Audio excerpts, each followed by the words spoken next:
Comment créer un tableau sur WordPress avec WP Table Builder? C'est ce que nous allons voir dans cette vidéo. Bonjour, je m'appelle Marc. Si vous aimez cette vidéo, n'hésitez pas à liker, à commenter et à partager. Ça permettra à la chaîne d'avoir plus de notoriété. Et sinon, on va regarder tout de suite comment créer un tableau sur WordPress avec WP Table Builder. Donc pour commencer, on va se rendre ici au niveau des extensions et on va cliquer sur Ajouter. Dans la barre de recherche, on va indiquer WP Table Builder. Et on appuie sur Entrée. Et c'est le premier résultat qu'on a ici sur la gauche. On va cliquer ici sur Installer. Notre plugin est maintenant installé. On va pouvoir ici l'activer. Ici, on va pouvoir passer. Et ici, on ne va pas s'occuper de ça. On va partir directement au niveau de WP Tab Builder et on va aller sur Ajouter New, enfin Add New. Vous arrivez sur l'interface de WP Table Builder. On va pouvoir ici insérer notre tableau. La première chose qu'on va faire ici, c'est lui donner un nom. Donc on va marquer ici mon tableau. Ensuite, on va pouvoir cliquer sur le plus qui se situe au centre de l'écran pour pouvoir ajouter des colonnes et des lignes. Donc ici, on peut ajouter des colonnes. On va mettre, mettons, 5 colonnes. Et ici, on va mettre 5 lignes, pourquoi pas. Et on va pouvoir ici cliquer sur Generate.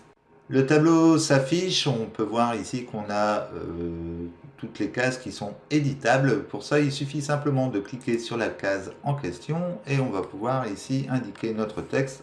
Ce que je vous conseille de faire, c'est d'appuyer dans un premier temps sur Supr pour supprimer le texte et ensuite de marquer, admettons, clavier. Voilà, on pourrait marquer clavier pour faire un tableau comparatif entre différents produits, par exemple. On va pouvoir ajouter également d'autres éléments. On a ici donc la possibilité d'ajouter du texte. On peut ajouter des boutons. Donc ici, je pourrais mettre un bouton d'appel à l'action. Donc toujours là, si vous embête, vous pouvez cliquer aussi sur la poubelle qui se situe sur la droite. Donc pour éditer le texte, on clique dessus. On peut comme ça changer en marquant cliquer ici, par exemple.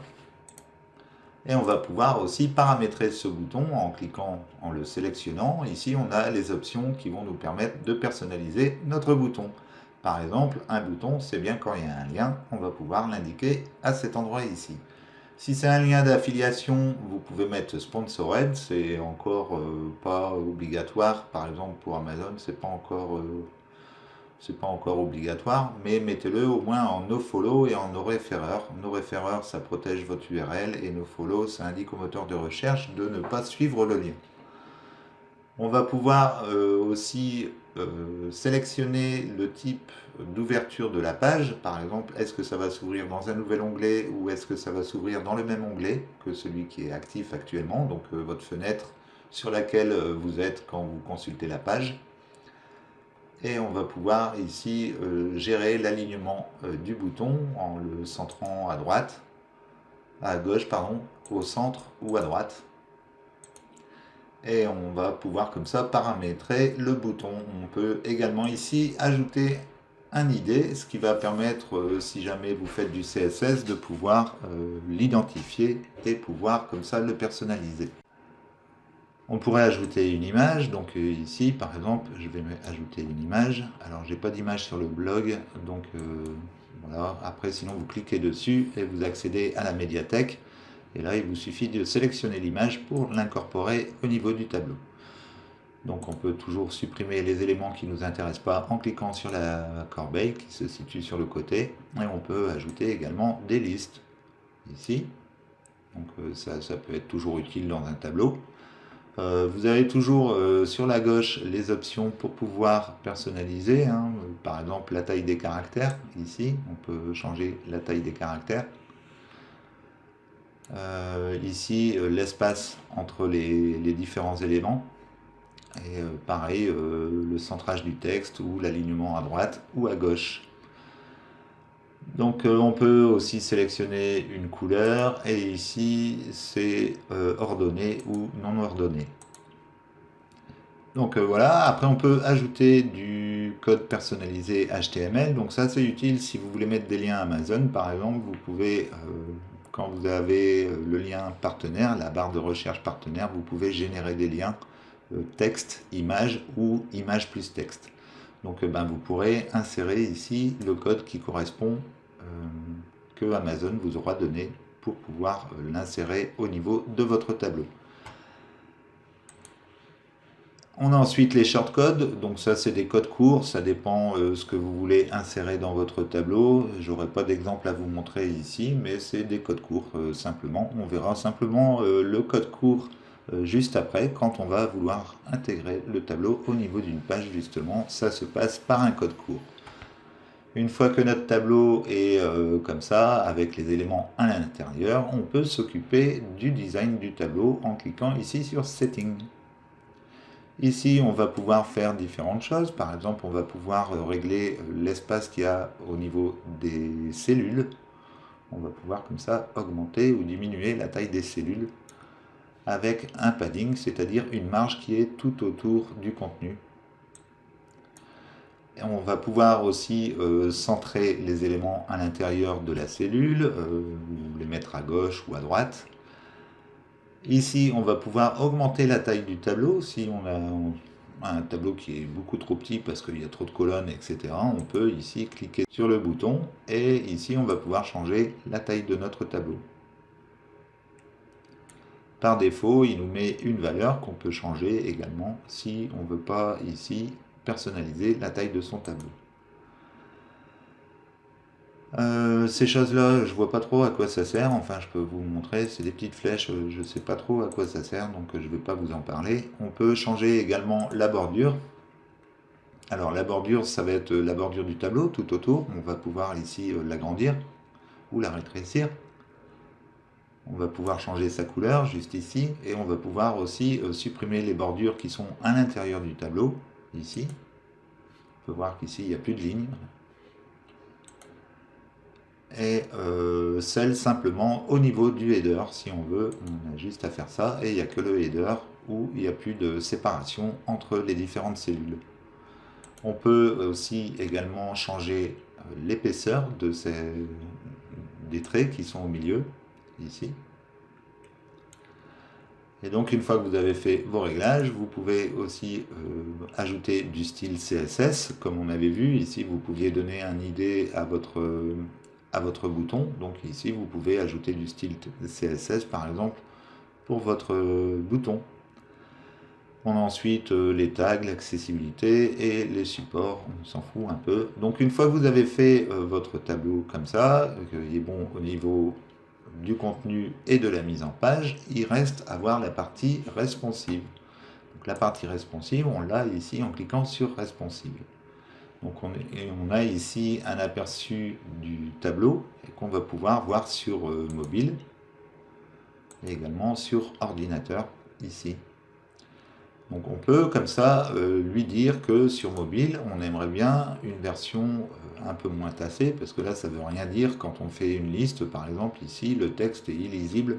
Donc pour avoir quelque chose qui soit responsive, on peut sélectionner la case qui se trouve ici sur le côté en l'activant, et on aura comme ça les éléments qui seront l'un en dessous des autres. Donc ça permettra d'avoir quelque chose de plus lisible. Par exemple ici on peut voir la liste à puces est beaucoup plus lisible. Donc là il n'y a pas d'éléments remplis, donc évidemment c'est difficile de se faire une idée sur le tableau quand il est fini, mais c'est ici en tout cas que vous réglez votre partie responsive. Après, vous pouvez sélectionner les points de rupture en allant ici sur les onglets, ici, et vous pouvez changer ici les valeurs qui correspondent aux points de rupture. Donc une fois que vous avez créé votre tableau, qu'il est responsive, que la déco est super jolie, etc., on va pouvoir ici le sauvegarder dans un premier temps. Mais avant de le mettre en ligne, on va revenir ici sur éléments et je vais vous parler des onglets que vous avez ici sur le haut. Donc ces onglets vont vous permettre de pouvoir personnaliser votre tableau au niveau des colonnes, des lignes et également de l'intérieur de celle-ci. Donc on va aller voir tout de suite, on va aller sur Manage Cell. Donc dans un premier temps, ce qu'on peut faire, on peut très bien ajouter une colonne sur la gauche. Donc par exemple ici on a notre tableau, on pourrait ajouter une colonne sur la gauche, on peut voir qu'elle est ici. On pourrait faire la même chose avec une ligne si on veut, on pourrait ajouter une ligne sur le top, ici en haut. On peut le faire au bottom, alors bottom c'est en bas, mais ici comme on ne verra pas le tableau en entier, je ne vais pas le faire. Vous avez compris le système pour ajouter des colonnes et des lignes. Donc ça, vous pouvez le faire également en sélectionnant directement une case. Si, admettons, j'aurais voulu insérer une colonne entre les deux, ici, entre les deux éléments, je peux faire insérer une colonne avant. Et donc ici, on se retrouve avec une colonne qui est insérée entre les deux éléments. Pour supprimer une colonne, ben, rien de plus simple, on sélectionne toujours l'entête ici, et on va ici supprimer la colonne, et comme ça on a supprimé la colonne. Donc ici je peux faire supprimer la colonne, et ici je peux enfin supprimer ma ligne, et je reviens à mon tableau initial. Donc une fois que vous avez compris tout ça, on peut aller ici faire une prévisualisation de notre tableau. Voilà à quoi va ressembler notre tableau. Donc ce qui reste à faire maintenant, c'est de l'incorporer à l'intérieur d'une page, parce que c'est tout l'intérêt du bazar, c'est qu'on puisse incorporer notre tableau au milieu d'une page. Pour ça, on revient sur l'interface ici, et on va cliquer sur Embed. Et ici, il va nous donner un code pour le tableau.